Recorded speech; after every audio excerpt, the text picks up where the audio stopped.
Hi boys and girls, I'm the reading teacher. Today we're going to read a story about the healing power of friendship. What do you think it means to have a healing power? That power that heals things. How can friendship be a healing power? Can you think about that? How could friendship be a healing power? We're going to find out in this beautiful story called Finding François.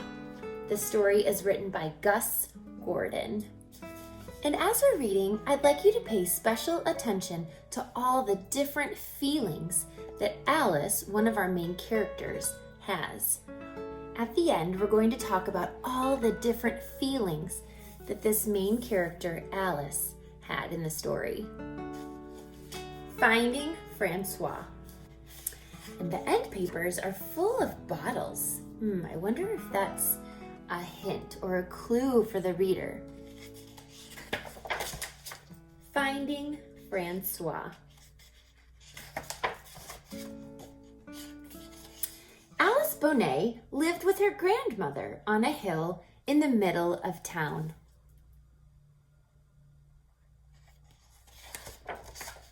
Together, they made a very good team, especially in the kitchen. "I'm a big help, aren't I, Grandma?" Alice would ask. "You are a marvel," her grandmother always replied. Alice was a writer of lists. Every morning she wrote a list of the many plans she had for that day. There were pictures to be drawn, creme brulees to be eaten, buttons to organize, and books to read. Here she is making a list for today. So just looking at the illustrations and listening to the text, what feelings would you be able to tell me that Alice is feeling right now? What would be a good feeling word? She's happy, but can you think of a better word for the word happy? Does it seem like she's content?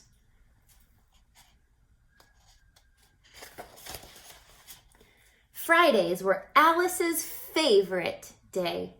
On Fridays, if the weather was fine, Alice and her grandmother walked down to the park for lunch. On the way, they would stop to say hello to all of their friends. Alice was most fond of Miss Clement, the dressmaker.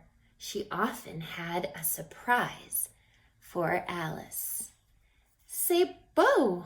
That means it's beautiful.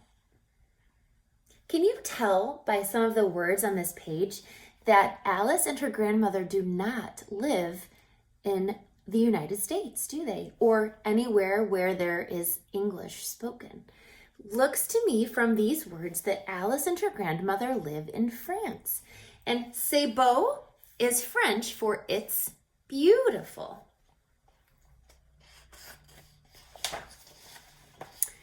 There were some days, however, when Alice wished she had someone her own size to talk to.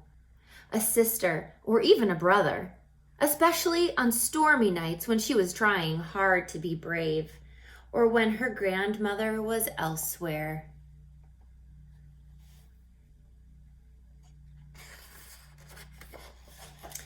So, what do you think Alice is feeling on this page?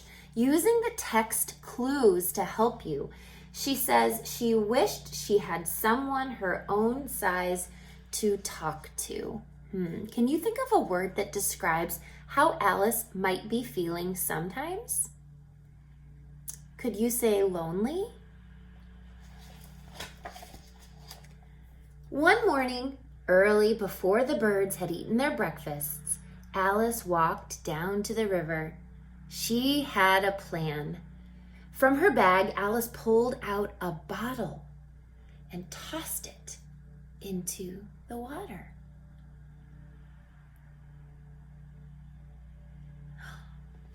Let's go back to our end papers. Remember all those bottles? She tossed a bottle into the water. Now, where do you think that will go? The bottle quickly floated out of sight, all the way down the river and out into the ocean.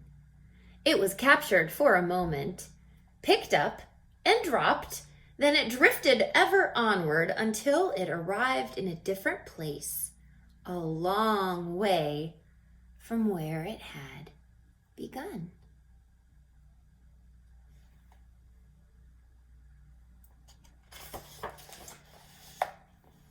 François Poulin was walking along the shore when he saw it. A bottle swirling among the seaweed. Inside the bottle, to his surprise, was a message. It read, "Hello, I am Alice." François was certain this had never happened to him before. He wrote a carefully considered reply, then threw the bottle back into the water.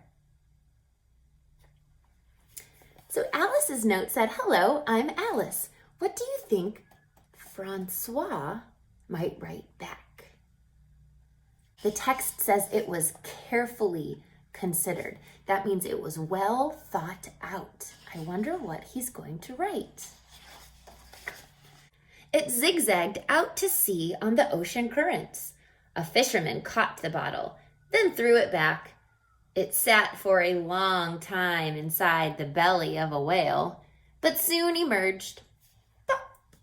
Then it drifted ever onward until it arrived a long way from where it had begun.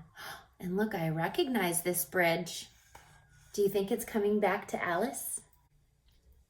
Alice had been waiting for a whole week when she spotted a familiar-looking bottle one afternoon. She was thrilled to see that there was a message inside. It read, "Hello, Alice. I am François. Where are you?" What a good question, thought Alice. I shall explain everything. Excitedly, Alice gathered all her thoughts together. I am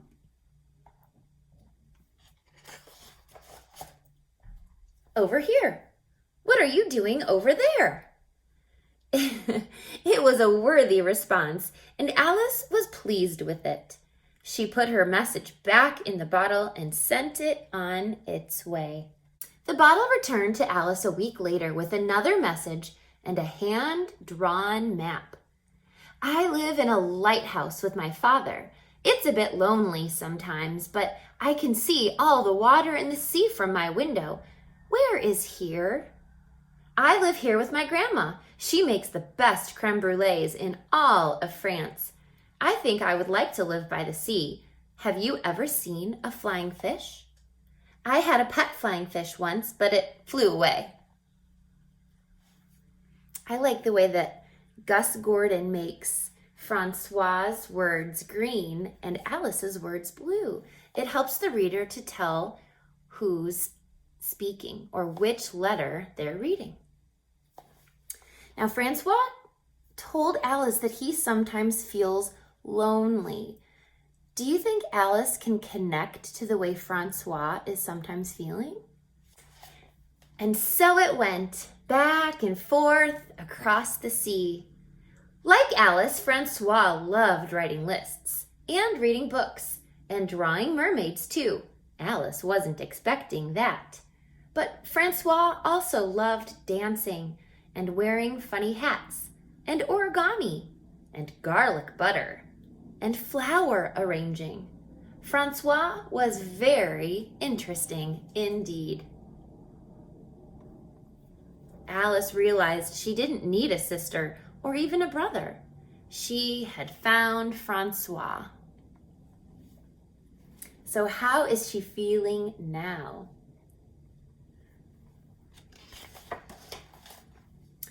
Then, one day, Alice's grandmother was gone. And I like the way that Gus Gordon draws Alice's face. How is Alice feeling now?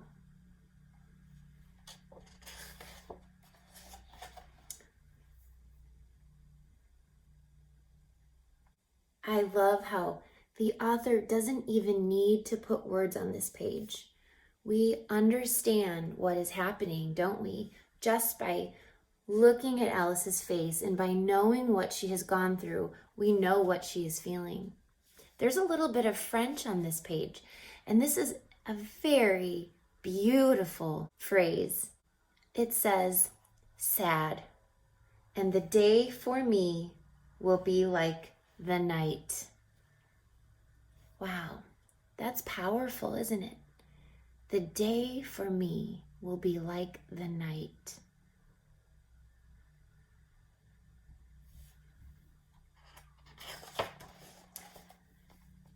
Alice went to live with Miss Clement. Miss Clement did everything she could to make Alice happy. But Alice's thoughts were with her grandmother. She didn't feel like drawing mermaids, or writing lists, or sending messages. On a pebbly beach far away, François Poulin walked the shoreline. All sorts of things made their way to the island, but the bottle he shared with Alice was never one of those. Maybe Alice has forgotten me, he thought.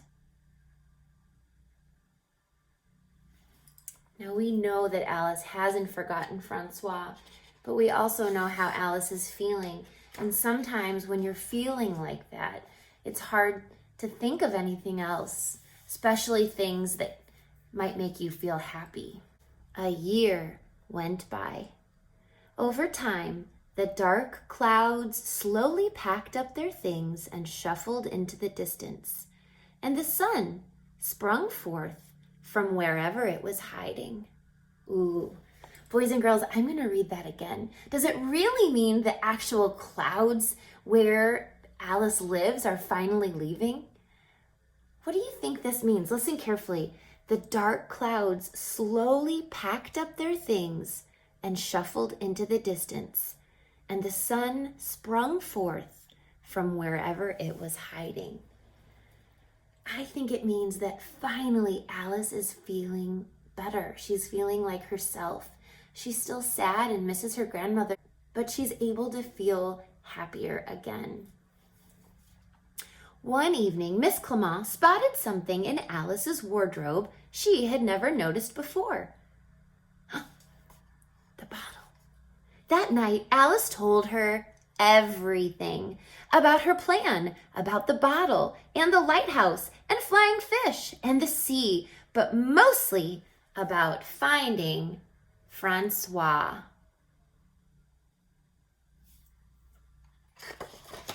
Well, we must go visit them, announced Miss Clement. First, it's only polite that we let them know we're coming. Whoosh, they sent a bottle to let François know that they are coming to visit. François was collecting shells one afternoon when he saw a bottle swirling among the seaweed. He recognized it at once. Inside was a message. It read, "Hello, François. It is Alice. Miss Clement and I are coming to visit you. Please put the kettle on."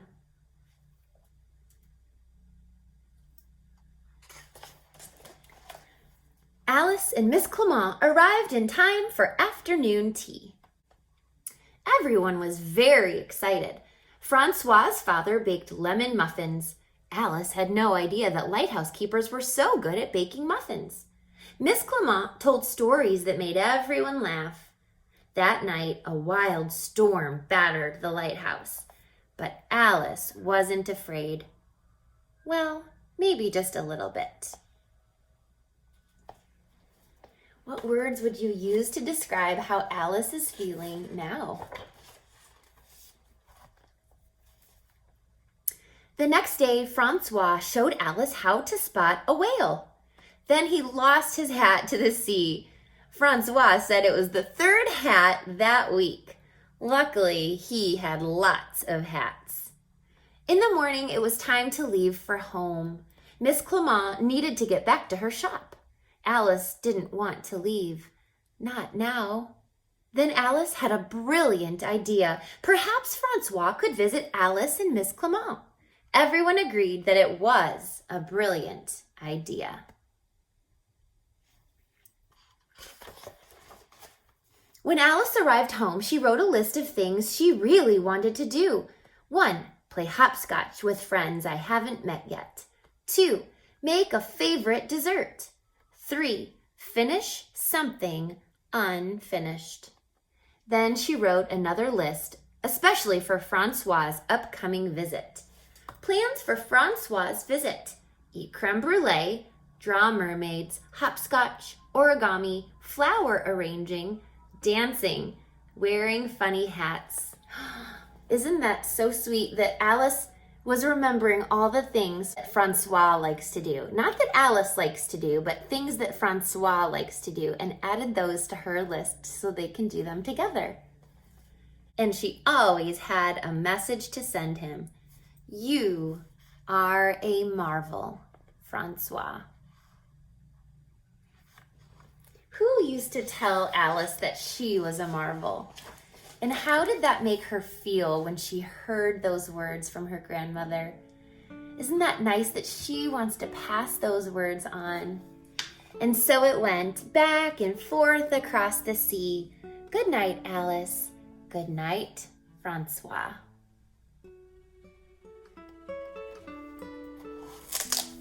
I love this story because it really is about the healing power of friendship, isn't it? And if you think back to all the things that Alice is feeling throughout the whole story, the excitement, the surprise, the happiness, the contentedness, the sadness, the loneliness, really what helped her get through those dark times was having a friend. Having François, and even when she felt happy, having a friend made her feel even happier to share more of her life with someone. Boys and girls, I hope you enjoyed this story of finding François, and I encourage you to think about what are the things that make you the happiest, and who could you share those things with? See you later.